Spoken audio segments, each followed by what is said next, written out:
Hello and welcome to CBL. I am Manvendra Singh Mangat and we are discussing legal reasoning for CLAT. And in this session, we are discussing directly how the questions will encounter in the question paper. So let's bring it on the passages and the question based on the passages mentioned in the paper. So let's start with the very first passage of today. The doctrine of res judicata requires that a party should not be allowed to file same matter repeatedly against the other party, either in the same court or in other competent court, and that the decision given by one court should be accepted as final subject to any appeal, revision or review. So what says the concept of res judicata? कि एक matter अगर एक competent court से decide हो गया है तो अब अदर कॉम्पिटेंट कोर्ट में या उसी कोर्ट में बार बार उस केस को फाइल ना किया जाए। और हाँ, सब्जेक्ट टू व्हाट, एक्सेप्शन क्या है कि मैटर अपील में या रिवीजन या रिव्यू में जा सकता है। So you go from high court to supreme court in appeal, you can go. Then it says the doctrine, ये जो res judicata का doctrine है, it is founded on the principle that it is in the interest of the public at large. So public interest में बनाया गया concept है that finality should be attached to the binding decision pronounced by the courts of competent jurisdiction, and it is also in the public interest that individuals should not be vexed twice over the same kind of litigation. So what public interest? So two pillars of the passage. पहले में res judicata को explain किया है और दूसरे में res judicata के पीछे जो public policy है, प्रिंसिपल्स हैं, उसको डिफाइन किया है कि पब्लिक पॉलिसी हमारी ये है कि एक तो डिसीजन को कुछ फाइनलिटी देनी है, matter should be decided, stop at a stage, और दूसरा जो लोग हैं उनको दो बार परेशानियां ना भुगतनी पड़े एक ही केस के लिए। Then we come to this apart, the object of the doctrine is ensure that ultimately there should be an end to the litigation. So double focus passage के अंदर आ रहा है कि end to the litigation, finality must be attached to the litigation at some stage, some point of time. Doctrine res judicata is embodied in section 11 of CPC, that is Code of Civil Procedure 1908, which governs the procedure to be followed in civil matters. Section 11 is inapplicable to the writ jurisdiction. Now comes the legal point कि ये res judicata का principal legally कहाँ दिया गया है? That is under section 11 of CPC. और साथ ही ये कहा गया है कि ओके, ये सिविल मैटर्स पे अप्लाई होता है बट writ jurisdiction पे inapplicable है. If we talk about law, if we talk about CPC, then the Supreme Court has observed that though the rule is technical in nature, so it is technical in nature when we are talking about the rule in the codes, so that is technical. Yet the general doctrine of res judicata is based on the public policy and therefore it cannot be treated as irrelevant or inadmissible even in dealing with fundamental rights in petition filed under Article 32 of the Constitution. Now two things. पहला, CPC के तहत res judicata का rule सिर्फ civil suits पे लगेगा और writ पे नहीं लगेगा as per section 11 of CPC. But supreme court ने इन चीजों की लिबरल इंटरप्रिटेशंस के साथ ये कहा है कि ओके, टेक्निकल वन है लेकिन फिर भी इनएडमिसिबल नहीं होगा। इसका मतलब res judicata according to the supreme court will apply to writ petitions as well. Now we come to the court observed that if writ petition filed by a party under article 2 to 6 of the Constitution of India, so 2 to 6 में writ petition कहाँ high courts के अंदर file की जाती है। so we know two articles 2 to 6 high court में writ petition, या फिर दूसरा ऑप्शन है व्यक्ति के पास कि 32 आर्टिकल में सीधा सुप्रीम कोर्ट के अंदर writ petition फाइल कर दें। so यहाँ पे बात की गई है अगर हाई कोर्ट में 2 to 6 के अंदर फाइल किया जा रहा है, is considered on merit as a contested matter and dismissed. The decision thus pronounced would continue to bind the parties unless it is otherwise modified or reversed in appeal or other appropriate proceeding permissible under the Constitution of India. It would not be open to a party to ignore the judgment of the High Court and move Supreme Court under Article 32 by an original petition. So the keywords we have to focus. Made on the same facts and for obtaining the same or similar orders or writs. So what is the grasp theme of this passage? Supreme court ने कहा है कि अगर 2 to 6 के अंदर high court में आपने writ petition file की है और ऑन मेरिट वो डिसाइड किया गया है मैटर, और या फिर ऑन मेरिट डिसमिस कर दिया गया, तो अब रेस जुडिकेटा का प्रिंसिपल अप्लाई होगा। अब कंसर्न पार्टी आर्टिकल 32 की ओरिजिनल ज्यूरिसडिक्शन में फाइल नहीं कर सकती है। यहां ये जरूर याद रखें कि 226 में जो केस हुआ था उसकी अपील जरूर सुप्रीम कोर्ट जा सकती है, वो मैटर ऑफ अपील हो जाएगा, लेकिन 32 में जाने का मतलब है कि उसी केस को दोबारा से फाइल कर देना, वो सुप्रीम कोर्ट अलाउ नहीं करेगा। Then we come to if petition filed in the high court under article 226 is dismissed but not on merits, अब अगर on merit डिसाइड नहीं किया गया है case, then the dismissal of the writ petition would not constitute a bar to subsequent petition under article 32. However, if the petition is dismissed without passing a speaking order, then such dismissal cannot be treated as creating a bar for res judicata. So की क्या है इस सारे game की, अगर high court में on merit case decide हुआ है, स्पीकिंग ऑर्डर साथ में है, तो रेस जुडिकेटा अप्लाई होगा, आर्टिकल 32 में रिट पिटीशन नहीं होगी। लेकिन अगर हाई कोर्ट ने बिना सुने उसको डिसमिस कर दिया, कई बार सिर्फ कॉग्निजेंस स्टेज पे ही डिसमिस कर दिया जाता है, ऑन मेरिट केस को नहीं सुना जाता है, या फिर स्पीकिंग ऑर्डर नहीं है, स्पीकिंग ऑर्डर जिसके अंदर जजमेंट की वजहें बताई होती हैं, सो पूरा डिटेल्ड ऑर्डर, स्पीकिंग ऑर्डर, अगर वो नहीं है तो फिर रेस जुडिकेटा अप्लाई नहीं होगा। इसका मतलब अगर ऑन मेरिट नहीं डिसाइड हुआ है रिट पिटीशन हाई कोर्ट में, तो फिर सुप्रीम कोर्ट में जा सकते हैं, आर्टिकल 32 के अंदर रेस जुडिकेटा अप्लाई नहीं होगा। Now we come to the questions, in which of the following is res judicata applicable to, किस किस के अंदर एप्लीकेबल है। हमने देखा सेक्शन 11 सीपीसी तो सिविल सूट्स पे तो है ही है, और साथ में सुप्रीम कोर्ट ने कह दिया कि रिट पिटीशंस में भी लागू होगा। सो सोचने की जरूरत नहीं है, answer is both 1A and B। So answer will be D. So now जैसे हमने बात की थी कि कीवर्ड, सिर्फ कीवर्ड्स से सॉल्व नहीं होने वाला है, कीवर्ड्स के साथ हमें थीम समझनी होगी पैसेज की, लॉज, रूल्स, रेगुलेशन उसमें किस तरीके से डिफाइन किए जा रहे हैं वो भी समझना होगा। Now we move to doctrine of res judicata is applicable to the writs if, writ पे कब लागू होगा। हमने अभी बात की थी कि अगर स्पीकिंग ऑर्डर नहीं है, अगर ऑन मेरिट नहीं डिसाइड किया गया है, तो रेस जुडिकेटा अप्लाई नहीं होगा। But if decision is on merit तो रेस जुडिकेटा अप्लाई होगा, यस जरूर होगा जी। If order is a speaking order, अगर स्पीकिंग ऑर्डर साथ में है तो res judicata yes it will apply. So दो की पॉइंट्स, कहां हाई कोर्ट के डिसीजन पे रेस जुडिकेटा अप्लाई होगा, आप नई पिटीशन 32 में नहीं कर सकते हैं, मतलब वही पिटीशन 32 में नहीं कर सकते हैं। सो दो ही कीवर्ड्स हैं, ऑन मेरिट डिसीजन और speaking order. So answer will B both A and B। Now we come to on which of the following doctrine of res judicata is based। res judicata का base क्या है, उसके पीछे की philosophy, ideology क्या है। That goes no one should be vexed twice for the same cause more than once। So हमने पहले पैराग्राफ के अंदर देख लिया था, ये सीधा सीधा दिया हुआ है। Then it is in the interest of public that finality should be attached to the decision of the courts and then there should be an end to the litigation। So based on our discussion, अगर इस सारे paragraph की theme हमें समझ में आ गई है तो we know the answer will be all of these. यही तीनों के तीनों कारण पैराग्राफ में क्लियरली मेंशन किए गए हैं। रेस जुडिकेटा के पीछे की आइडियोलॉजी या फिर पब्लिक पॉलिसी को बनाने के पीछे जो मंशा है, तीन फैक्ट हैं। Then we come to which of the following is correct. If a writ petition is filed under Article 226 of the Constitution of India and same is rejected on merits by a speaking order, another petition under Article 32 of the Constitution of India is not maintainable being barred by the res judicata। ये same चीज हम पिछले सवाल में भी हल कर चुके हैं, हालांकि स्टेटमेंट छोटी थी बट थीम यही था। Then the doctrine of res judicata is founded on the principle that it is in the public interest at large that finality should be attached to the binding decision pronounced by the court of competent jurisdiction। Again पिछले question में भी ये theme हम discuss कर चुके हैं, both are true।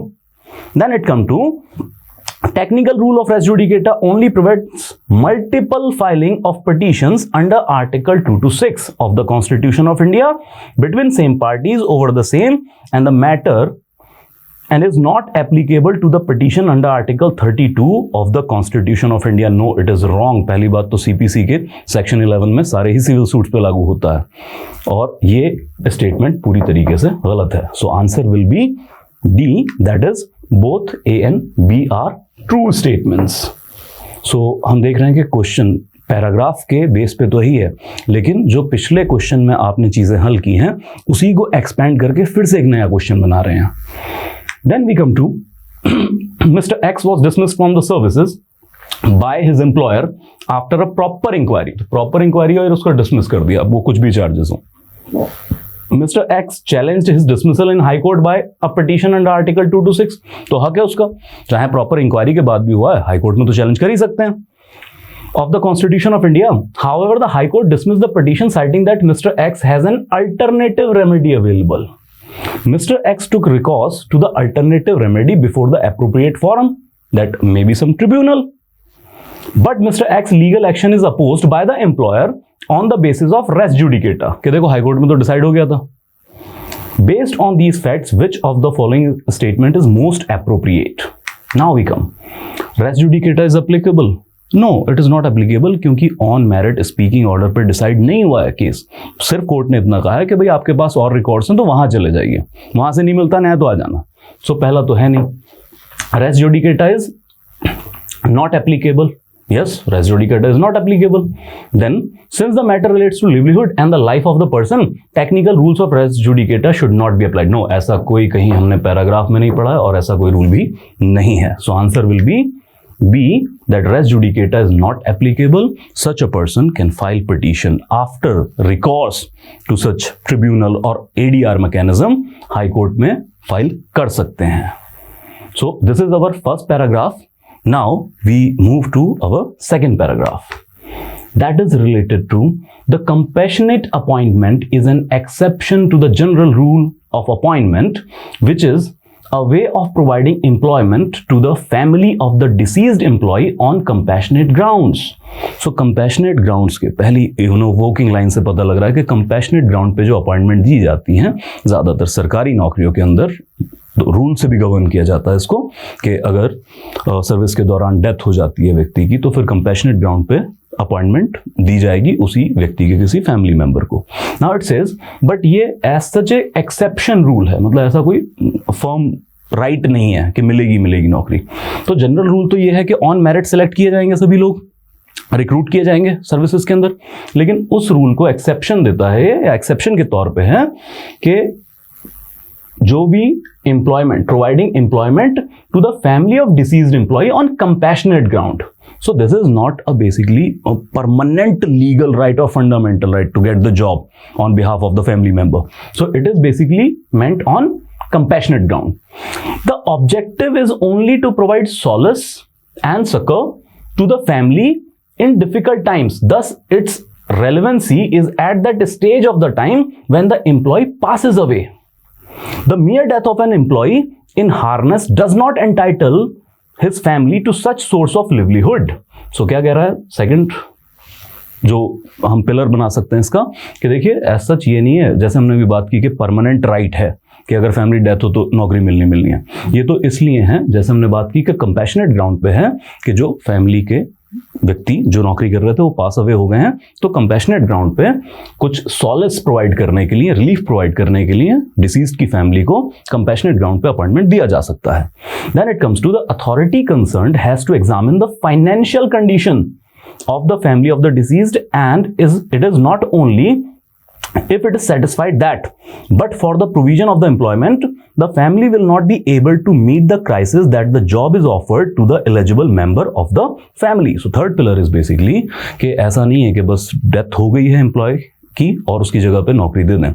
ये भी चेक किया जाएगा कि फैमिली की फाइनेंशियल कंडीशंस क्या है और जब अथॉरिटी जो नौकरी देने वाला डिपार्टमेंट है वो ये सेटिस्फाई हो जाता है कि अगर नौकरी नहीं देंगे तो फाइनेंशियल कंडीशन इतनी ठीक नहीं है, सर्वाइवल का प्रॉब्लम हो जाएगा, इन ग्राउंड्स पे अपॉइंटमेंट दिया जाएगा कंपैशनेट ग्राउंड के ऊपर. Then it come to it was further observated that the said judgement that compassionate employment cannot be granted after a lapse of reasonable period as the consideration of such employment is not a vested right. third time they are highlighted, it is not a permanent or vested right which can be exercised at any time in the future. So time bound है, ऐसा नहीं है कि मतलब आज death हुई है तो 15 साल बाद 20 साल बाद नौकरी मांग ली जाए. So limited, क्योंकि हम बात कर रहे हैं किस दौरान दिया जाएगा, सिर्फ जब डेथ हुई है उस दौरान फैमिली को सपोर्ट बेसिस, वो चाहे फाइनेंशियल हो चाहे कंपैशनेट सपोर्ट हो. It was further held that the object of the compassionate appointment is to enable the family to get over the financial crisis, क्योंकि financial crisis चेक भी किए जा रहे हैं फैमिली के, that it faces at the time of the death of the sole breadwinner. तो जब उसकी डेथ हुई है उस वक्त सपोर्ट के लिए ये सिस्टम है. Thus compassionate appointment cannot be claimed or offered after a significant lapse of time and after the crisis of over. तो कुछ टाइम बाद अगर फैमिली समझ जाती है, क्राइसिस ओवर हो जाता है जो डेथ की वजह से कॉज हुआ है, तो उसके बाद ये ऑफर नहीं किया जाएगा. सो लिमिटेड टाइम है. अच्छा, इसमें ये भी देखने वाला पैराग्राफ कहीं ये नहीं कह रहा है कि 2 साल का लिमिटेशन है, 3 साल का लिमिटेशन है. So it is in discretion of the employer. But हाँ, सिग्निफिकेंट लैप्स ऑफ टाइम नहीं होना चाहिए कंपैशनेट ग्राउंड पे जॉब अवेल करने के लिए. Now we move to the questions. So small paragraph, 2 paragraph का एक पैसेज बना दिया गया है. Now we solve it. Which of the following correctly states the intent behind the application of compassionate appointment. तो जो इंटेंट है कंपैशनेट ग्राउंड पे अपॉइंटमेंट का, इसके पीछे का जो इंटेंट है वो क्या है. The first statement is the norms at the time of death of the government employee will be applicable and not the norms at the time of making an application. The second statement says a dependent of the government employee cannot demand consideration of his or her application. Then the norms of the governmental or public authorities are not considered while applying for compassionate appointments. Then finally, the norms prevailing on the date of consideration of the application should be the basis for consideration of claim for compassionate appointments. अब ये statement कहीं directly provide नहीं की गई है, but ये answer कहाँ से आएगा, थीम से आंसर होगा बेसिकली ये. सो असल इंटेंट कौन सा है, ठीक है. अब इसमें से 1-2 ऑप्शन और भी सही लग सकती हैं, लेकिन हमें चूज करना है द बेस्ट वन, जो बेस्ट डिस्क्राइब करता है, करेक्टली डिस्क्राइब करता है behind the intent. So option D के जरूरी नहीं है, खासकर ये तो है नहीं कि norm at the time of death of the government employ will be applicable and not the norms at the making time of making the application. नहीं, ऐसा नहीं है. जो मेकिंग के वक्त एप्लीकेशन, जब एप्लीकेशन मेक की जा रही है तब भी जो नॉर्म होंगे वो भी लागू होंगे, क्योंकि तो एक्सेप्शन रूल है. So finally it describe the D K norms prevailing on the date of consideration of the application should be the basis. जब एप्लीकेशन मेड की जा रही है उस वक्त जो नॉर्म्स हैं उनको बेस बना के कंसिडर किए जाएंगे claims to get the appointment on the basis of compassionate grounds. Now we come to which of the following is not correct. So we have to choose not correct about the rule of compassionate appointments. Now, compassionate appointment is given to the family members of the deceased irrespective of their financial status. Okay, irrespective of financial status, no, पहला ही गलत हो गया. Why? Paragraph में साफ साफ लिखा हुआ है कि डिपार्टमेंट फाइनेंशियल स्टेटस की स्टडी करेगा और फिर अगर उसको लगता है कि जो सोल ब्रेड विनर की डेथ हुई है इसकी वजह से प्रॉब्लम को बहुत ज़्यादा हार्डशिप फेस करनी पड़ेगी, तब वो चीज़ ऑफर की जाएगी. सो ऑलमोस्ट पहला ही खराब हो चुका है. लेकिन हाँ, ऐसा नहीं है कि आप बाकी स्टेटमेंट ना ही पढ़ें, बाकी स्टेटमेंट एग्जाम में पढ़ लेनी चाहिए. सो it is to mitigate the hardship caused to the family members after the death of earning the member. Yes, it is hardship से तो fight करने के लिए compassionate ground पे दिया जा रहा है appointment. Then compassionate appointment cannot be granted as a matter of vested right. Yes, it is not a permanent right. Compassionate appointment cannot be made in the absence of rules and regulations issued by the government or a public authority. नहीं, rules की कोई जरूरत ऐसी खास है नहीं. Rule तो मौके पर बनाए भी जा सकते हैं क्योंकि ये खुद जनरल रूल ऑफ अपॉइंटमेंट के एक्सेप्शन रूल्स हैं. सो A is the answer. Now we come to Mr. Y, son of Mr. X, made a representation before ABC government company on January 4, 2018. That he should be given appointment on compassionate grounds as his father died during his employment in the company in 2000. Consider the given facts and decide whether Mr. Y is entitled to get the compassionate appointments. साल 2018 में application move की जा रही है कि साल 2000 में जो डेथ हुई थी फादर की, उसकी जगह कंपैशनेट ग्राउंड पे अपॉइंटमेंट दिया जाए। 18 साल का लैप्स है और हम पैराग्राफ में समझ चुके हैं कि अगर कंसिडरेबल पीरियड का लैप्स हो जाता है तो कंपैशनेट ग्राउंड पे अपॉइंटमेंट नहीं मिलेगा। आंसर तो यहीं पे डिसाइड हो जाएगा, but we have to check the statements as well. So Mr. Y is entitled to get compassionate appointment. No, considerable time lapse हो चुका है। Mr. Y is not entitled for compassionate appointment as a long period has elapsed since the death of his father. Complete explanation. So this is our answer, but further, Mr. Y is entitled to get compassionate appointment depending on policy of the company in which his father was working. No, it is not there. Policy as such नहीं है, तो exception rules हैं। Mr. Y is not entitled to get the compassionate appointment as it is discretion of the company to refuse the said appointment. ऐसा भी कोई discretion नहीं है। Best answer is basically the B के considerable time, जो long period of time है, इसके elapse की वजह से अब इस क्लेम को एंटरटेन नहीं किया जाएगा। Then we come to next question. The government of N formulated a scheme for providing compassionate appointment to the dependents of the government servants who served on who retired on medical invalidation. जो medical invalidation की वजह से retire हो गए हैं तो उनके family member को कंपैशनेट ग्राउंड पे अपॉइंटमेंट का एक रूल बनाती है government. By a further notification, the benefit of the scheme was restricted to cases where government servant retired on the medical invalidation at least 5 years before attaining the age of superannuation. Retirement से 5 साल पहले अगर medical invalidation पे retire हो रहे हैं, सिर्फ उनको कंपैशनेट, उनके फैमिली मेंबर्स को कंपैशनेट ग्राउंड पे अपॉइंटमेंट का फायदा मिलेगा, बाकी को नहीं। सो एक फर्दर नोटिफिकेशन से रेस्ट्रिक्ट कर दिया गया है। Consider the given facts and decide which of the following is correct in relation to the validation of this rule of compassionate appointments. अब यहाँ पे ये याद रखें कि हर डिपार्टमेंट को कंपैशनेट ग्राउंड्स पे अपॉइंटमेंट देने के लिए रूल बनाने का हक है ऑलरेडी, तो बना सकते हैं, उसको मॉडिफाई भी कर सकते हैं। और इससे पहले हम एक क्वेश्चन में देख चुके हैं कि जब एप्लीकेशन मूव की जाती है उस वक्त जो रूल्स होंगे वो अप्लाई किए जाएंगे एप्लीकेशन के रिगार्डिंग में। Now we come to the scheme. The scheme is valid subject to the approval of the dependents. So क्या अप्रूवल करवाएंगे सब्जेक्ट से? नहीं, ऐसा कुछ नहीं है। The scheme is not valid as the offer of the compassionate appointment to the dependent on of a government servant who is medically invalidated is not an exception to the general rule. No, this is also not there. The scheme is not valid as it is unconstitutional. Constitution is also silent on these topics. Constitution में ऐसा कहीं कुछ नहीं दिया गया। So बाकी चीजों से आप आर्टिकल 21 से right to life, personal liberty है ना, equality से रिलेट कर सकते हैं, बट ऐसा नहीं है, और equality का तो खुद ही एक्सेप्शन है। Then the scheme is valid as it is not arbitrary and the government has the right to formulate such rules. Yes, government ऐसे रूल बना सकती है, और मोर ओवर गवर्नमेंट ने ये जो रूल बनाया कि 5 साल पहले जो रिटायर हुए हैं सुपरएनुएशन से उनको ये बेनिफिट मिलेगा, तो ये आर्बिट्रेरी भी नहीं है, एक जनरल रैशनल रूल है। So our answer will be the, that scheme valid रहेगी और गवर्नमेंट ऐसे रूल्स बना सकती है, और ये आर्बिट्रेरी भी नहीं है, क्योंकि गवर्नमेंट आर्बिट्रेरी रूल्स नहीं बना सकता है। Then we come to which of the following is not correct regarding the nature of appointment on compassionate grounds. So we have to check not correct.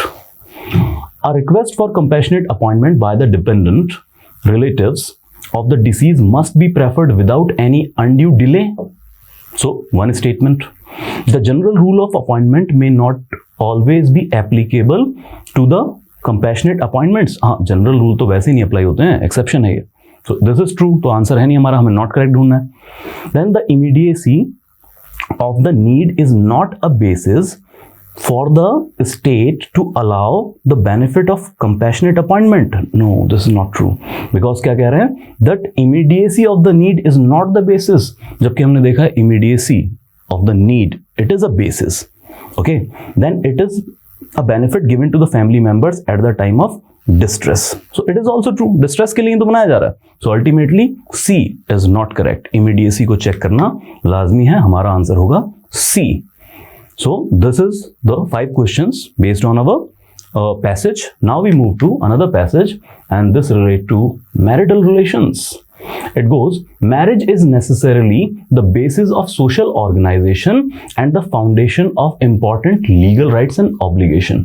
Marriage के बारे में दो चीजें डिफाइन की यहाँ पे, एक तो सोशल ऑर्गेनाइजेशन का बेसिस है मैरिज, और दूसरा मैरिज की वजह से लीगल राइट्स और ऑब्लिगेशन क्रिएट किए जाते हैं, तो rights and duties both. Then the importance and imperative character of the institution of marriage needs no comment. ठीक है, एक जनरल कमेंट कर दिया कि इसकी इंपॉर्टेंस के बारे में तो क्या ही कहें. In Hindu law, marriage is treated as samskara or sacrament. So Hindu law में marriage is not a contract. Marriage is basically a sacrament. It's a samskar.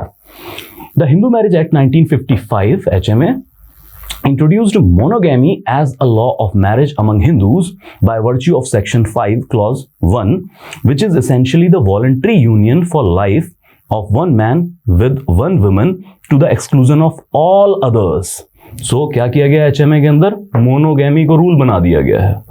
So why monogamy? That means one person will marry to one person only. और इसमें male female भी है यहाँ पे, जब हम person की बात कर रहे हैं तो मेल फीमेल, क्योंकि ऐसा लिखा गया है HMA, जो अगर डिटेल में पढ़ें तो. Now we come to this thing कि एसेंशियल है कि एक वक्त में एक ही शादी अलाउ की जाए. मतलब हाँ कि अगर डिसीज हो जाए, विडो हो जाए, तो फिर दूसरी शादी कर सकते हैं, आफ्टर डाइवोर्स कर सकते हैं, बट एक वक्त में एक ही मैरिज कंटिन्यू करेगी. Then it goes that it enacts neither party must have a spouse living at the time of marriage. तो जैसे हमने बात की कि अगर एक मैरिज कंटिन्यू है और लिविंग है दोनों स्पाउस और डिसोल्यूशन ऑफ मैरिज नहीं हुआ, तो दूसरी मैरिज सॉल्मनाइज कह लीजिए, या फिर दूसरी मैरिज को वैलिड नहीं माना जाएगा. Then we come to the expression spouse here used means a lawfully wedded husband and a wife. So spouse, जब हम मैरिज की बात कर रहे हैं तो लॉफुली वेडेड होने चाहिए.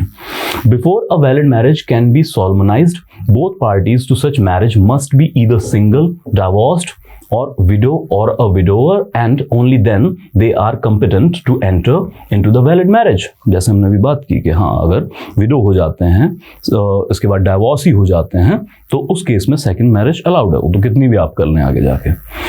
If at the time of performance of the marriage rites and ceremonies one or the other of the parties had a spouse living and the earlier marriage had not already been set aside, the later marriage is no marriage at all. Very important point कि अगर किसी spouse में कोई भी mail या female, अगर पहले से कोई शादी एग्जिस्ट कर रही है और लिविंग है स्पाउस, तो अगर वो दूसरी मैरिज सोलमनाइज करते हैं, सोलमनाइज तो हो सकती है बट दूसरी मैरिज को इनवैलिड माना जाएगा. That is no marriage at all.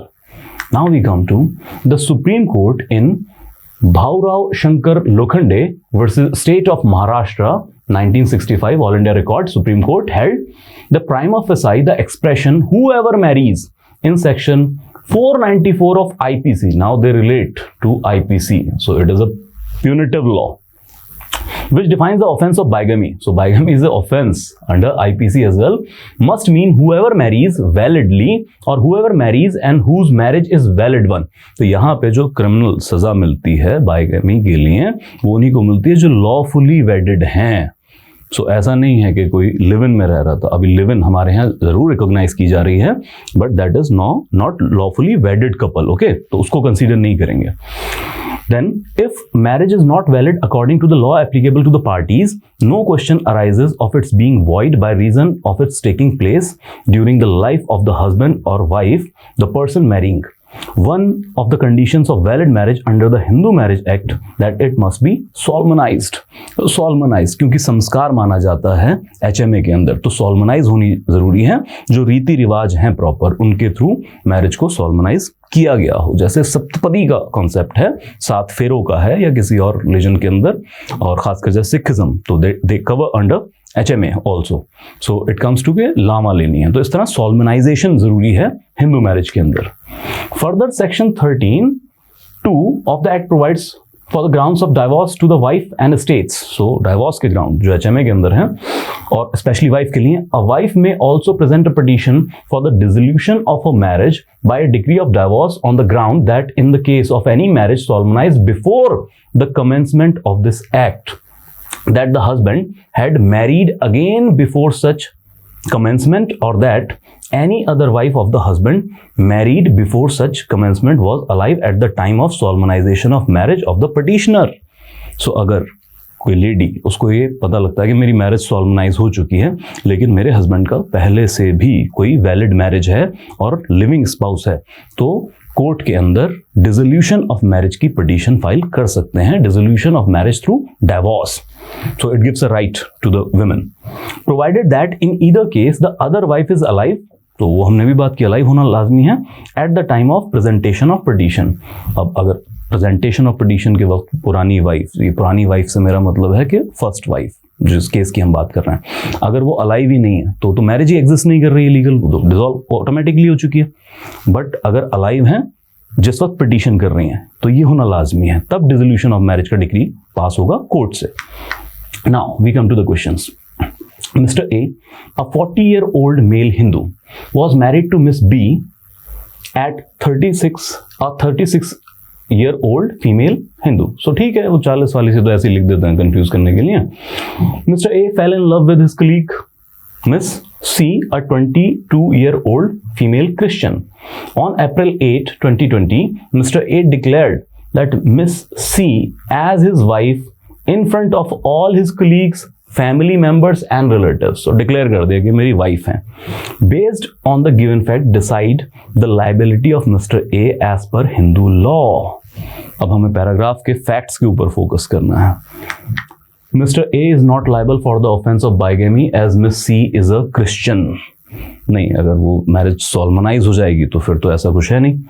Mister A is liable for the offence of bigamy as mere declaration also amounts to solemnization. Now this is the key, और यहीं पे आपको सॉल्व करने का मैटर भी प्रोवाइड कर रहा है.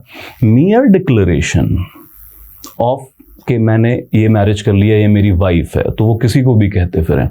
कोई भी कल को उठ के कह दे कि कटरीना कैफ मेरी वाइफ है, करीना कपूर मैम मेरी वाइफ है, तो उससे मैरिज सॉल्मनाइज नहीं हो जाएगी. mere declaration doesn't mean solemnization. हमने कहा रीति रिवाज, फेरे लामे वो होने लाजमी है. Then Mr. A is not liable for the offense of the bigamy as he has not solemnized his marriage with C. And finally, Mr. A is liable for the offense of bigamy as there was no intention to marry. अब इसमें हमें option से पता लग रहा है कि marriage के सॉल्मनाइजेशन का कोई प्रूफ नहीं है. दूसरा, अपनी तरफ से प्रिज्यूम ना करें चीजें. पैराग्राफ के जो कंटेंट है, थीम है, उसके ऊपर फोकस करेंगे. सो हियर डिक्लेरेशन किया है बट मैरिज सॉल्मनाइजेशन का कोई इंफॉर्मेशन हमारे पास नहीं है. So we come to answer C, that he is not liable because कहीं पे भी सॉल्मनाइजेशन का जिक्र नहीं आया, सिर्फ डिक्लेयर किया. डिक्लेयर तो रोज कर सकता है बंदा, उसमें क्या जा रहा है. Then, which of the following statement correctly expresses the interpretation of the word solemnize under Hindu law? Okay, ये तो हम अभी डिस्कस कर चुके हैं चीज. Solemnization क्या होता है? So it comes to the solemnization means celebrating the marriage with proper customary rites and ceremonies of either party to a marriage.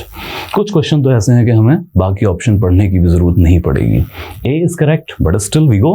Solemnization includes the means promising each other lifetime happiness. ठीक है, promise वॉमिस होते हैं, कस्में खिलाई जाती हैं, but ऐसा सॉल्मनाइजेशन को ये करेक्टली एक्सप्रेस नहीं कर रही है चीज. Solemnisation is not necessary in modern marriages when registration of marriage is complete. No, still HMA doesn't permit this thing. So HMA के अंदर अभी भी सॉल्मनाइजेशन लाजमी है. Then solemnization is mere formal practice and not a mandate. No, this is not allowed. It is a mandate कि solemnize करना होगा. Then we come to next question, that which of the following is not correct regarding the law of monogamy among Hindus? So इनमें से कौन सा fact not correct है? That monogamy is a union of a man and women which provides their relation a social and legal recognition. Yes, पहली invoking lines of the paragraph उसमें ये बताया गया था. Monogamy is as a law was abolished after 1955. Oh, this is wrong. Monogamy as a law was implemented through HMA 1955. So not correct. Our answer is B. हालांकि हमने बात की बाकी स्टेटमेंट्स भी पढ़नी है, लेकिन हमें अपना कंप्लीट आंसर यहीं पे मिल गया है कि B टोटली गलत है. पैराग्राफ की लाइन टू लाइन मैचिंग भी अगर कर दें तो भी this option is wrong. Now we move to On the basis of Section 13 of Hindu Marriage Act 1955, which of the following statement does not relate to the remedy? So HMA के अंदर जो Section 13 divorce right की बात कर रहे हैं, उसमें कौन सा रिलेट नहीं करता है? रेमेडी से रिलेटेड. So रेमेडी के रिलेशन में नहीं है. So and remember it says does not relate. Okay. The object of the section was to provide an opportunity to the wife in form of remedy of divorce. Yes, it was. Then the introduction of this ground of divorce is unnecessary as it disturbs the sanctity of marital institution. No sir, this doesn't. ये बहुत general सी एक चीज लिख दी है कि तलाक तो family institutions को खराब करते हैं. ऐसा नहीं है. तलाक फैमिली की सैंक्टिटी, मैरिज की सैंक्टिटी को बचाने के लिए, मैरिज एज अ इंस्टीट्यूशन की हम बात कर रहे हैं. मैरिज एज अ इंस्टीट्यूशन कामयाब हो सके, स्टेबल रह सके सोसाइटी में, उसके लिए तलाक का प्रोविजन है कि अगर कोई मैरिज नहीं चल पा रही है तो आप उसको एंड कर दें. But this general statement, this is wrong. So अब आंसर तो वैसे बी हमें मिल चुका है, but let's see. Remedy is only available under this section if the husband has the other wife living. नहीं ऐसा, ठीक है, दिस इज यस, क्योंकि वो जो 13 में रेमेडी विमेन की बात कर रहे हैं. Then the living status of either spouse of is immaterial to the claim to the remedy. No. So we know this thing कि नॉट वाला कौन सा है? B option. Then we come to Mr. P, a 28-year-old male Hindu, was legally married to Miss Q. Fair enough. A 26-year-old female Hindu. Okay, so दोनों Hindus के अंदर marriage हुई है. Mr. P converts to Islam. Okay, so Mr. P, the husband, converts to Islam to marry Miss N, a 30-year-old Sunni female Muslim. So एक और शादी करने के लिए इस्लाम में कन्वर्ट कर दिया और वो लड़की भी मुस्लिम है. Consider the statement and decide whether Miss Q, the wife, the first wife, has the remedy to file a complaint for the offense of bigamy against Mr. P. अब ये बड़ा एक कंट्रोवर्शियल टॉपिक भी रहा है जिसको लेके बहुत सारी भ्रांतियां हैं, सस्पिशन है कि लोग ज्यादातर, कई बार ये देखा गया केसेस में, and with all due respect to Islam, हम उसकी बात नहीं कर रहे हैं, हम लोगों की बात कर रहे हैं. लोग बहुत बार दूसरी शादी करने के लिए, मल्टीपल मैरिजेस के लिए इस्लाम में कन्वर्ट कर जाते हैं, क्योंकि इस्लाम के अंदर अभी भी बाय लॉ 4 मैरिजेस अलाउड हैं. तो पिछली मैरिज भी कंटिन्यू कर लेंगे और अगली भी. लेकिन इसको लेके रूल्स क्या कहते हैं या फिर स्टेटमेंट क्या है देख लेते हैं. Yes, miss Q can file complaint subject to the approval by miss N. अरे भाई, मिस एन से काहे का अप्रूवल लेना, जो सेकंड वाइफ है, और अगर उन्होंने जानते बूझते शादी की है तो अप्रूवल देंगी ही क्यों? ये स्टेटमेंट तो गलत है. Then no, Miss Q can not file complaint as it defies the very purpose of her marriage with the P. अरे नहीं, ये तो वाहियात स्टेटमेंट है. No, Miss Q cannot file complaint as Mr. P converted to another religion and the offense of bigamy will only be attracted when the parties are Hindu. No sir, this is not allowed. This is not allowed. ऐसा कुछ नहीं है. Then yes, Miss Q has the remedy of filing a complaint for the offense of bigamy. Clear cut yes.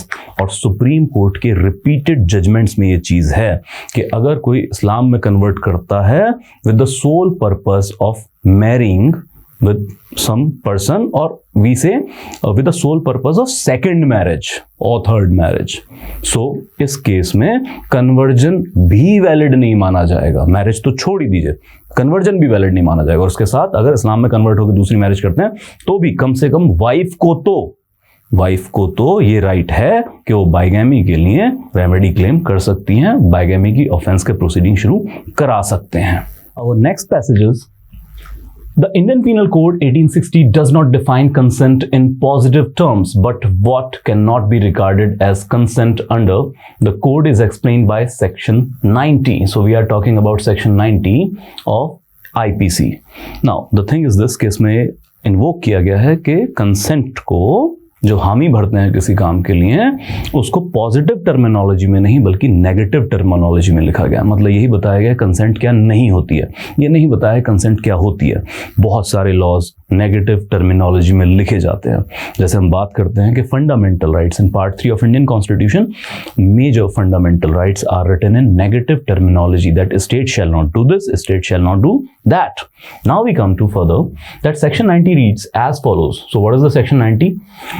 Consent known to be given under fear और misconception. So negative terminology मतलब fear और misconception में दी गई जो consent होगी उसको consent नहीं माना जाएगा। How it defines, a consent is not such a consent as is intended by any section of this code. तो कोड में कहीं पे भी अगर जो आपके कंसेंट का यूज किया गया है तो कंसेंट क्या नहीं होगी। If the consent is given by the person under fear of injury और under misconception of fact, and if the person doing the act knows or has reason to believe that the consent was given in consequence of such fear or misconception. So दो important point याद रखें, एक fear of injury और दूसरा misconception of fact के अंदर दी गई consent वो वैलिड कंसेंट नहीं है। It goes that consent given firstly under fear of injury and secondly under the misconception of fact is not consent at all.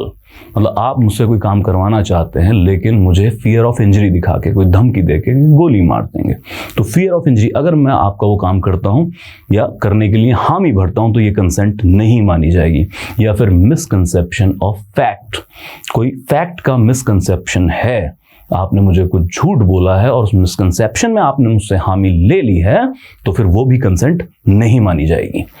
Then we come to that is what is enjoined by the first para of section 90, जो भी section 90 हम देख रहे थे। These two grounds specified in section 90 are analogous to the coercion and mistake. So fear of injury is analogous to coercion as well, दबाव डाल के कोई काम करवा लेना, और दूसरा mistake, so misconception of fact often relates to mistake as well. Of fact which are the familiar grounds that can vitiate a transaction under the jurisprudence of our country as well as other countries. So universal type का law है, सभी countries में ये principle follow किए जाते हैं. The factors set out in the first para of section 90 are from the viewpoint of the victim. Victim means जैसे आपने अभी मेरे ऊपर दबाव डाल के या मिसकंसेप्शन कॉज करके मुझसे हामी ले ली, तो फर्स्ट पैरा विक्टिम के पॉइंट ऑफ व्यू से बात कर रहा है। The second part of the section 90 enacts the corresponding provision from the viewpoint of the accused. अब दूसरी क्या चीज इसके अंदर कंसेंट के फ्री ना होने में मैटर करती है, it envisages that the accused to has the knowledge or has reason to believe that the consent was given by the victim in consequence of the fear of injury or misconception of fact. So जो हामी ले रहे हैं, जैसे अभी हम example कर रहे थे कि आप मेरे ऊपर दबाव डाल के fear of injury करके कुछ, तो आपको भी ये पता होना चाहिए कि आप fear of injury कॉज करके मेरी कंसेंट ले रहे हैं। आपके पास रीजन टू बिलीव होना चाहिए या नॉलेज होनी चाहिए इस बात की कि आपने fear of injury या मिसकंसेप्शन से मेरी कंसेंट ली है। Thus the second part lays emphasis on knowledge or reasonable belief of the person who obtains the tainted consent. So tainted consent is basically no free consent. The requirement of both the parts should be cumulatively satisfied. In other words, the court has to see whether the person giving the consent had given it under the fear of injury or misconception of fact. तो पहला तो ये check करेंगे from the viewpoint of victim.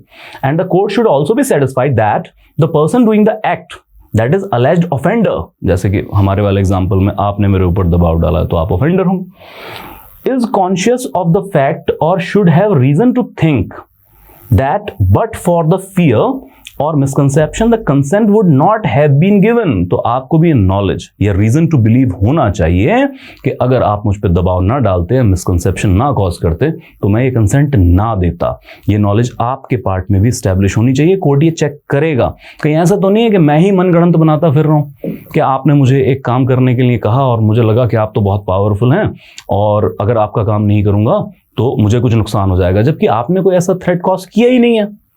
तो उस case में नहीं ये एस्टैब्लिश होगा कि फ्री कंसेंट नहीं है। Then this is the scheme of section 90 which is couched in negative terminology. So negative terminology के साथ बयान किया गया है कंसेंट के कंसेप्ट को। Section 90 can not however be construed as an exhaustive definition of the consent for the purpose of Indian penal code 1860। The normal connotation and concept of consent is not intended to be excluded। तो बात की गई है कि देखिए इस तरह से कोई एग्जॉस्टिव डेफिनेशन या एग्जॉस्टिव जो लिस्ट है कि क्या क्या चीजें विशिएट करेंगी फ्री कंसेंट को, उसकी लिस्ट नहीं बनाई गई है। तो जो जनरल नोशंस जुड़े हुए हैं कंसेंट के साथ वो भी काउंट किए जाएंगे चाहे वो लॉ में रिटन नहीं है। Various decisions of the High Court and the Supreme Court have not merely gone by the language of section 90 but traveled a wider field guided by the etymology of the word consent. So सिर्फ literal interpretation नहीं हुई है consent को लेके high courts ने जो सिर्फ यहाँ लिखा है उसको literally लागू नहीं किया, बल्कि और notions जो जुड़े हुए हैं सोसाइटी के with the consent उसको भी यहाँ पे लागू किया है, imply किया है. Such a long passage. Now we see the questions. अच्छा, लॉन्ग पैसेज से घबराना नहीं है. कई बार उनको पढ़ के हमें लगता है कि बहुत डीप क्वेश्चन होंगे. लॉन्ग पैसेज में कई बार सवाल आसान ही पूछे होते हैं. We come to the first question. A man promises B a woman that he will marry her if she has sexual intercourse with him. B agrees, but after having sexual intercourse, A flees and never contacts B again. In the given situation, which statement is true? Now, ये बहुत बार case laws के अंदर बताया जाता है. ऐसे बहुत सारे केस लॉज भी फाइल होते हैं. यहाँ पे थोड़ा डिस्क्रिशन कोड जरूर यूज करते हैं जब हम रियल केसेस की स्टडी करते हैं जो कोर्ट्स के अंदर चल रहे हैं. बट इतनी सिर्फ 4 लाइन 3.5 लाइन की इंफॉर्मेशन से हमें क्या डिडक्ट करना है? सो यहाँ पे कई बार हमें ये भी देखना होगा जो हमने पढ़ा है उसकी इम्प्लीकेशन के ऊपर सवाल है. तो ऐसा कुछ वहाँ पे तो नहीं बताया गया, लेकिन कंसेंट को लेके काफ़ी डेफिनेटिव टर्म में वहाँ पे बात की गई है. तो उस नॉलेज को अब हमें प्रैक्टिकल इम्प्लाई करके देखना है. हमें ये देखना है कि क्या बी की कंसेंट जो ली गई है इसमें for sexual intercourse in lieu of marriage, और क्या ये फ्री कंसेंट है या फिर विशिएट है by may be a fear of injury. तो यहाँ पे कहीं दिख नहीं रहा है, लेकिन क्या मिसकंसेप्शन दिया गया है मैरिज का. अब कई बार हमें जो इंटेंट ड्रॉ करना होता है वो एक्शन से ड्रॉ करना होता है. यहाँ पे वही ड्रॉ करेंगे दैट के after having sexual intercourse, so it is primarily signifying one time sexual intercourse. A flees, ये भाग गया. And never contact the B again. तो यहाँ पे इसके actions बता रहे हैं कि इसका कोई इरादा नहीं था शादी करने का. So it goes that consent for sexual intercourse was given under misconception of fact. Consent for sexual intercourse was given under fear of injury. Fear of injury तो नहीं यहाँ पे establish की गई है. Consent for sexual intercourse was given under the undue influence. Undue influence वाला भी कोई यहाँ पे कि वो master servant relation था, है ना, इस तरह का कुछ नहीं है. Then consent for sexual intercourse was given without any misconception or fear of injury. No sir, as we discussed that actions are speaking themselves. That misconception cause किया था. So answer will be A, that consent for sexual intercourse was given under misconception of fact. मैं फिर से कह दूं कि principles को जब ऐसे प्रैक्टिकल सिनेरियो में लागू करते हैं तो एक्शन से ड्रॉ कीजिए इंटेंट को. Let's see the next question. According to the given passage, a person is said to consent to doing of an act if. कब पर्सन की कंसेंट वैलिड मानी जाएगी? अ person agrees to do an act without misconception of fact और fear of injury. As far as it is, yes it is true, तो vitiate नहीं होगी. ठीक है. Then person to whom agreement is signified has no reason to believe that the agreement is being given under misconception of fact or fear of injury. So ये दोनों चीजें section 90 of IPC के consent related को para 1 और part 2 दोनों को prove कर रहा है. दोनों चीजें थी from the view point of victim, from the view point of the offender. दोनों व्यू पॉइंट को जस्टिफाई कर रहा है. तो as far as it is, this is also true. Then a person agrees to do an act without misconception of the fact or fear of injury, and the person to whom agreement is signified has no reason to believe that the agreement is being given under misconception of fact or fear of injury. So third option में क्या कर दिया? A और B दोनों को combine करके लिख दिया है. So अब क्योंकि वो A B C D इस तरह का कुछ है नहीं, so अगर थर्ड स्टेटमेंट ना होती तो A और B ट्रू हो जाता. लेकिन हमारा आंसर इस वक्त क्योंकि सी ऑप्शन में कंबाइन कर दिया गया है तो best suitable answer will be the C. And further D, a person agrees to do an act without having regard to the consent to the consequences of fear of injury और misconception of fact. नहीं, अगर उसके beyond जाके काम करना है कि डर के आगे जीत है, ऐसा कुछ नहीं लिखा गया है. So best suitable answer is C. Now you see at many times options को इस तरह से डालते हैं कि ऑप्शन कई सारी ठीक होती हैं. जैसे अगर ये ऑप्शन ना हो, बाकी ना हो और 3 गलत लिख दें तो पहली ऑप्शन ट्रू हो जाएगी. लेकिन ये इनकम्प्लीट टाइप की हैं as compare to a complete statement. So complete best suitable option को चूज करना है। ये नहीं होता है एमसीक्यू के अंदर कि यही लाजमी हो कि एक कंप्लीट ट्रू हो और बाकी की 3 कंप्लीट अनट्रू हो, ऐसा हर बार नहीं होता है। Then we come to the next question. According to your understanding of the given passage, why is negative terminology used to explain the meaning of consent under section 90? क्यों negative terminology क्यों use की गई है, positive क्यों नहीं कर लिया? To emphasize the factor that vitiate the consent. Okay, it can be. To emphasize on the viewpoint of the victim or the person who gives the consent. उसको emphasise करने के लिए, बट उसमें तो ऑफेंडर को भी एम्फेसाइज किया, तो ये तो नहीं लग रहा। To emphasise on the view point of the person who receives the consent. अब ये दोनों आधी अधूरी चीजें, अगर दोनों एक लिख देते तो भी हम सोचते कि इनके बारे में सोचा है, आधी अधूरी स्टेटमेंट है। To emphasise on the non exhaustive scope of the definition of the consent. So A के मुकाबले ज्यादा सुटेबिलिटी है डी की, कि नॉन एग्जॉस्टिव हो जाएगा। कंसेंट कितनी तरह की हो सकती है ये बताना एक मुश्किल काम है, एग्जॉस्टिव लिस्ट नहीं तैयार कर सकते। So our answer is D. The best suitable is D. Then X. A man promises Y, a woman, that he will marry her if she has sexual intercourse with him. ऐसा ही एक question इससे पहले हम discuss कर चुके हैं इसी passage से related.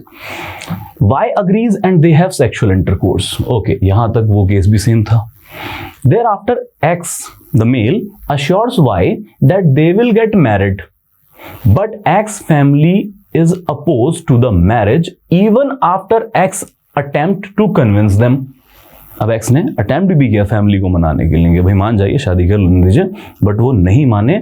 Therefore now the X, the male, refuses to marry Y in the given situation. Which statement is true? तो देखिए हो तो यही रहा है दोनों केसेस के अंदर कि in lieu of sexual relation marriage promise किया जा रहा है या फिर मैरिज के प्रपोजल के बदले में सेक्सुअल इंटरकोर्स का डिमांड किया जा रहा है, कंसेंट ली जा रही है, और दोनों केसेस में कंसेंट दी गई है in lieu of marriage.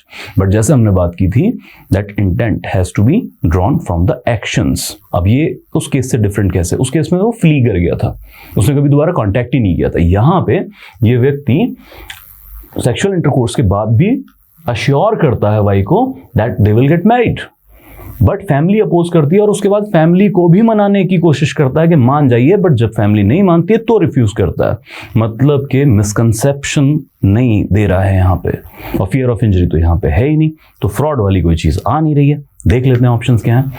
Consent for sexual intercourse was received knowing that the consent is given under misconception of the fact. So misconception के चक्कर में नहीं, वो एस्टैब्लिश नहीं हो रहा है यहाँ पे। Consent for sexual intercourse was given without any misconception of fact और fear of injury. Fear of injury तो है नहीं यहाँ पे कि मार दूंगा, तो मिसकंसेप्शन का एक क्लॉज बन रहा है, लेकिन यहाँ पे उसके एक्शंस बता रहे हैं कि उसने मिसकंसेप्शन कॉज नहीं किया है। अगले देख लेते हैं। Consent for sexual intercourse was received knowing that the consent is given under fear of injury. Fear of injury का तो कहीं जिक्र ही नहीं है। Consent for sexual intercourse was given under the misconception of fact and received misconception of fact. No, it is not true. So best suitable answer is B. Why? Actions speaks for themselves. Intent draw करेंगे, misconception cause नहीं कर रहा था वो व्यक्ति। Last question. According to the given passage, which of the following statement is not true? Not true कौन सी है? Misconception of fact vitiates the consent. Absolute true.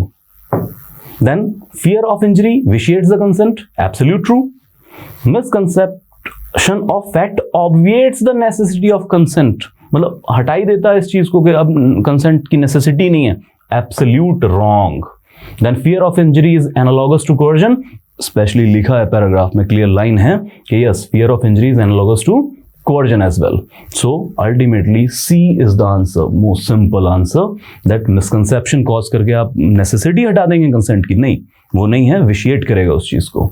So these are all the important paragraphs, the questions based on our discussions. So अब हमें ना सिर्फ question solve बल्कि हमने ये भी समझा है कि क्वेश्चन को सॉल्व करने की सही टेक्निक क्या है।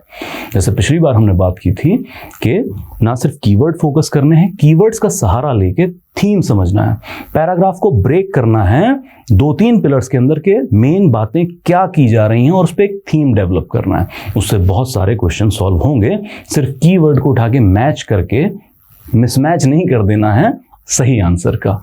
नाउ आज हमने ये भी देखा है कि बहुत सारे क्वेश्चंस में जो थीम आपने समझा होता है, जो लॉ आपने समझा होता है, उसकी प्रैक्टिकल एस्पेक्ट के ऊपर क्वेश्चन आएगा और बहुत सारे केसेस में आपको जो इंटेंट है वो ड्रॉ करना होगा एक्शंस के साथ। So this all about the questions. Now we discuss some of the legal terms. So the very one is adjourn. So adjourn is basically to deter the hearing of a case to another date in the court. So ये हमने discuss भी किया था पहले के every evening the court is adjourned, next meeting में मिलेंगे। Then it comes to the alimony. So what is alimony? That is a court ordered allowance that one spouse pays to the other spouse for maintenance and support while they are separated. Alimony. So basically हम अभी एक divorce से related भी case कर रहे थे, या HMA से रिलेटेड हमने एक पैसेज पढ़ा था। तो सेपरेशन के बाद या फिर ड्यूरिंग द पेंडेंटल लाइट, जब सेपरेशन हो चुका है, डाइवोर्स अभी फाइनल नहीं हुआ, केस चल रहा है, तो उस दौरान स्पाउस, एक स्पाउस से दूसरे स्पाउस को दिया जाने वाला मेंटेनेंस आप समझ लें, ठीक है, तो उसको कहते हैं एलिमनी। डाइवोर्स सेटल होने के बाद this can be provided through like permanent alimony, lump sum पे करना है, या फिर आप मंथली भी पे कर सकते हैं, वो कोर्ट की डिस्क्रिप्शन पे है। Then it come to the respondent. So respondent is basically दो चीजें होती हैं, खासकर सिविल सूट्स के अंदर हम बात करते हैं तो petitioner and the respondent. Petitioner जिसने कोई पिटीशन डाली है, या हम थोड़ा और नैरो टर्म में बात करें तो किसी के ऊपर जो केस फाइल किया, सूट फाइल किया, और इस केस में जिसको उस पिटीशन का जवाब देना है, रिस्पॉन्ड करना है, that is the respondent. So party against हुम an appeal is taken, the party against हुम अ पिटीशन इज फाइल्ड। तो जिसके खिलाफ कोई केस किया गया वो रिस्पोंडेंट होगा, उसको सूट का रिस्पॉन्ड करना होगा कोर्ट के अंदर। Then come status quo. So status quo is present condition. जैसी कंडीशन है वैसी ही बरकरार रखी जाए। स्टेटस को, जैसे कि मान लीजिए कहीं दो ब्रदर के अंदर इस बात को लेकर डिस्प्यूट हो गया कि जो उनका एक हाउस है उसकी ओनरशिप किसकी है, किसका मालिकाना हक है उसके ऊपर, तो कई बार कोर्ट इंजंक्शन पास कर देता है स्टेटस को कि जब तक सूट डिसाइड नहीं होता है तब तक इस प्रॉपर्टी के लीगल फाइनेंशियल स्टेटस में कोई चेंज नहीं होगा, इसको खरीदा बेचा नहीं जा सकता, स्टेटस को मेंटेन करिए। Then it comes to void, और बड़ी बार यूज किया जाता है लीगल सेंस में वॉइड एब इनिशियो, बिल्कुल शुरुआत से ही नल एंड वॉइड होना। What is it? No legal effect. याद रखिए, void is not criminal. Void that thing, that rule, that law that has no legal effect. One that law regards as never having taken place or legally inapplicable. Like in Shaira Bano versus Union of India in 2017, the Honorable Supreme Court declared the instant triple talaq as unconstitutional and void. तो supreme court ये नहीं कह रहा था जो triple तलाक, instant triple तलाक देगा उसको हम सजा भी कर देंगे साथ में, ऐसा नहीं। Void means it has no legal effect, मतलब अब अगर कोई ट्रिपल तलाक प्रोनाउंस करता है after that supreme court judgment, in light of that supreme court judgment, तो उसका कोई इफेक्ट ही नहीं होगा, तलाक को एग्जीक्यूटेड माना ही नहीं जाएगा। Now we come to the substantive law. What is substantive law? That is, it imposes the rights and obligations. So कुछ substance होना चाहिए लॉ के अंदर, खासकर ऐसा लॉ जो राइट या फिर ड्यूटीज को बर्थ देता हो, जन्म देता हो। अब ये राइट्स और ड्यूटीज सिटीजन्स के भी हो सकते हैं, या फिर राइट्स और ड्यूटीज किसी गवर्नमेंटल डिपार्टमेंट या स्टेट अथॉरिटी के भी हो सकते हैं। Substance should be there, powers and authorities दी जा रही हैं, ड्यूटीज क्रिएट की जा रही हैं, तो that will be substantive law. Then we come to territorial law. Now, what is the territorial law? The law that applies to all persons within a given territory regardless of their citizenship or the nationality. तो India के अंदर जैसे हमारे कानून है तो इसको territorial law कहा जाएगा। So even if a foreigner comes in India and does a crime, तो आईपीसी उसके ऊपर लागू होगी, ऐसा कोई उसको इम्यूनिटी नहीं दे देंगे हम लोग। So this is the territorial law, law of the land you have to follow.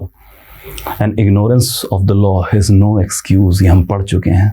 Then it come to the treasure trove. Treasure trove is basically money, bullion or other valuable found hidden in the earth or elsewhere.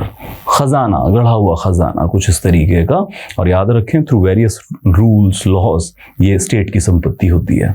So treasure trove is basically गढ़ा हुआ कहीं पे खजाना, आप समझ लें. लेकिन लाजमी नहीं कि हर जगह गढ़ा ही हो. किसी पुरानी हवेली में ओपन भी पड़ा है तो उसको भी ट्रेजर ट्रोव ही कहा जाएगा. Let's move further. Unpaid seller, contract act में बहुत बार जिक्र किया जाता है इस टर्म का. So unpaid seller is basically a seller who has not been paid for the price of the thing sold by him. He may have the rights against the goods, for example lien and rights against the buyer, for example an action for the price. So unpaid seller, मैंने आपको एक सामान बेचा है लेकिन आपने उसके बदले में जो प्राइस तय हुआ था, कंसिडरेशन था, वो आपने पे नहीं की है. तो इस कंडीशन में मैं हूँगा अनपेड सेलर. मैं सेलर तो हूँ, मैं चीज़ तो बेच रहा हूँ, बट आपने मुझे उस सेलिंग के बदले में, या जो आप परचेजर हैं, आपने मुझे पे नहीं किया है. तो I will be having a status of unpaired seller and I will have right against the goods. तो मैं आपके खिलाफ सूट ला सकता हूं कि मैंने जो आपको सेल किया उसके बदले में जो कंसिडरेशन है वो मुझे पे की जाए. Then it comes to vicarious liability. So इसको कई बार रिस्पोंडेंट, सुपीरियर, ऐसे भी बहुत सारे शब्दों से पुकारा जाता है.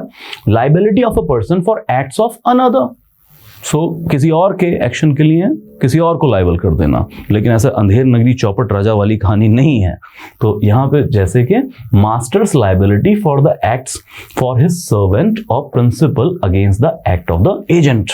हमने ये अपने जब डिस्कशन कर रहे थे तब इसको अच्छे से कवर किया है, विकेरियस लाइबिलिटी को. So master servant relation.